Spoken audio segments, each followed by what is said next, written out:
Vamos a hablar entonces, continuando con nuestra clase de angiología. Vamos a estar hablando de las ramas terminales de la arteria carótida primitiva. En esta oportunidad vamos a hacer un esquema nomás de esta parte, ¿verdad? En la próxima clase vamos a dar una clase más explícita, sea sobre esqueleto o buscando otros métodos, ¿verdad? Ahora vamos a hacer un esquema, ya que es una de las partes más largas y complicadas entonces de nuestra arteria. ¿Por qué? Porque son arterias que irrigan la totalidad de la cabeza. Entonces vamos a hablar de la arteria carótida primitiva, sus ramas terminales.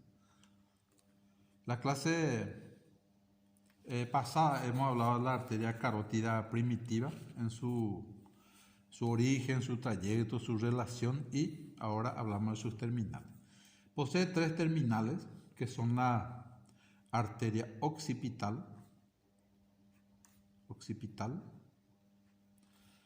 En segundo lugar tenemos la arteria carótida interna. Y tercero tenemos la arteria carótida externa. Tres terminales posee esta arteria carótida primitiva. Vamos a hablar en primer lugar, vamos a hacer un esquema de la arteria occipital.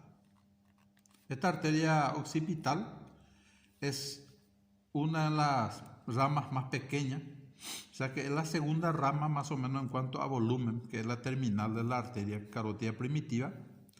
Esta arteria occipital posee unas colaterales, que son sus colaterales. Vamos a citar rápidamente. Está la arteria condílea,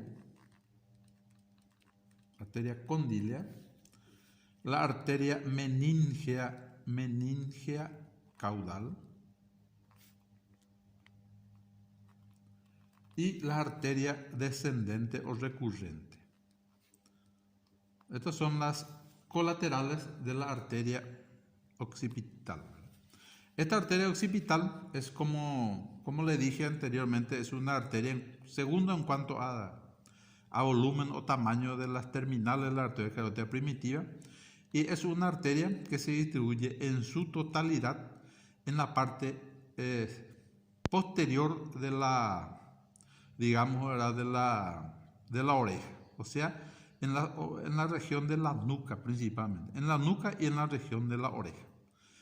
Ahí termina, o sea, es la región irrigada por esta arteria occipital. Presenta las colaterales, como dije, la arteria condílea. Es una rama que se distribuye más o menos a nivel del ala del atlas. Está la arteria meningea caudal. Esta arteria meningea caudal tiene la particularidad, ¿verdad?, de penetrar dentro de la cavidad craneana y irriga la parte de la meninge, ¿verdad? Irriga la meninge y también la médula oblonga en su parte terminal. Y una de las ramas principales de la arteria occipital viene a ser la arteria descendente. Esta arteria descendente, nosotros hemos hablado anteriormente, cuando hablamos de una de las ramas de la arteria brachiocefálica, hemos hablado de una arteria vertebral, ¿verdad? ¿Se acuerdan? De esa arteria vertebral era que penetraba por agujeros transversos de las vértebras y se unía, o sea, se anastomosaba a pleno canal con una rama de la arteria occipital, y en ese caso esa es la arteria descendente. Se une a pleno canal, se anastomosa a pleno canal con la terminal de la arteria vertebral. Por eso su importancia. Posee unas terminales, la terminación de la arteria terminales de la arteria occipital viene a ser la rama occipital mismo, como dijimos anteriormente, termina alrededor de la base de la oreja y en la región de la nuca, y una rama cerebroespinal. Es una de las ramas más importantes de las terminales de la arteria occipital. ¿Por qué? Porque esta rama cerebroespinal sale de la arteria occipital y penetra en la cavidad craneana por un agujero que se lo denomina agujero rasgado, En algunos casos también penetra por el agujero intervertebral del atlas, principalmente por eso penetra.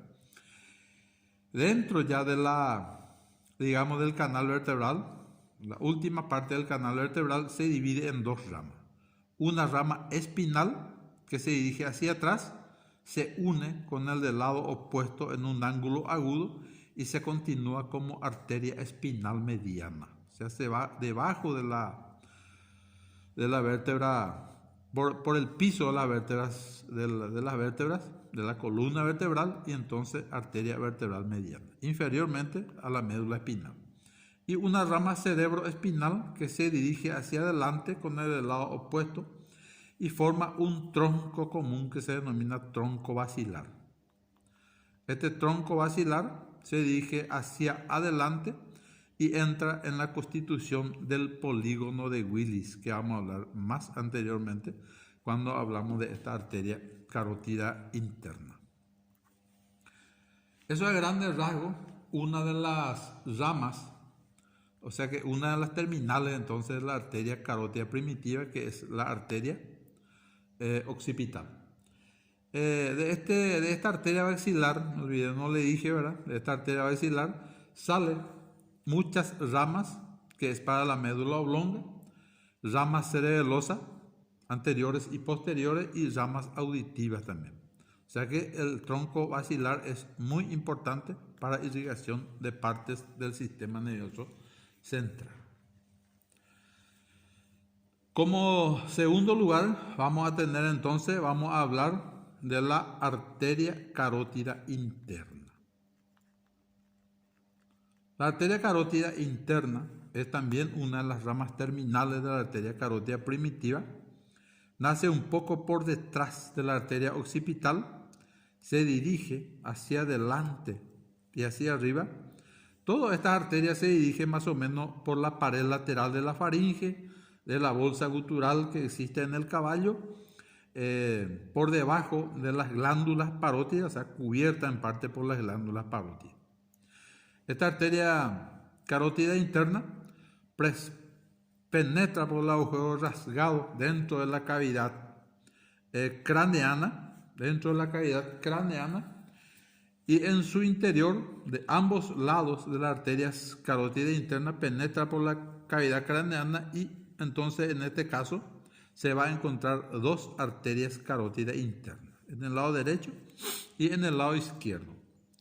Esto se dirige un poco hacia adelante, dentro ya de la cavidad craneana, por encima del cuerpo del hueso esfenoides. Entonces se dirige hacia adelante y en esa parte, más o menos posteriormente al quiasma óptico, que vamos a dar cuando damos el sistema nervioso central, vamos a ver qué es lo que es quiasma óptico. Por de pronto, por detrás del quiasma óptico se divide en dos ramos. Un ramo comunicante anterior y otro ramo comunicante posterior, que forman las dos arterias principales de lo que se llama el polígono de Willis. Polígono de Willis. Este polígono de Willis es una formación, como dijimos anteriormente, formado por ramas de la arteria carótida interna, y es lo que irriga principalmente el encéfalo. Este polígono de Willis, como le dije anteriormente, está formado por detrás, por medio de la Willis, entonces está rodeando a lo que es a la glándula hipófisis, ¿verdad? Esta es la glándula hipófisis, se encuentra en el centro. Muy importante por eso, esta glándula también está irrigada por ramas del polígono de Willis. De este polígono de Willis, su importancia radica en que todo el encéfalo está irrigado por ramas de la arteria, o sea, del polígono de Willis. Así como tenemos, por ejemplo, la primera rama es la arteria cerebral anterior, la arteria cerebral media y la arteria cerebral posterior.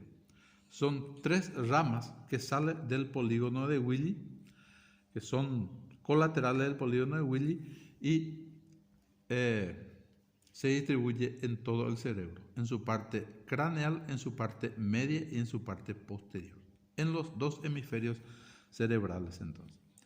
También en la parte posterior de este polígono de Willis y del tronco basilar salen ramas para el cerebelo. El cerebelo también entonces está irrigado por ramas del polígono de Willis y también está irrigado el tronco cerebral. Tronco cerebral, que es una de las partes del sistema nervioso central, está irrigado también por arteria del polígono de Willis. La meninge también está irrigado por ramas de la arteria carótida interna. Esto es todo el esquema que podemos hacer por estas dos arterias y seguiremos hablando en la otra clase por la arteria carótida externa, que es la última y la más larga de las ramas terminales de la arteria carótida primitiva.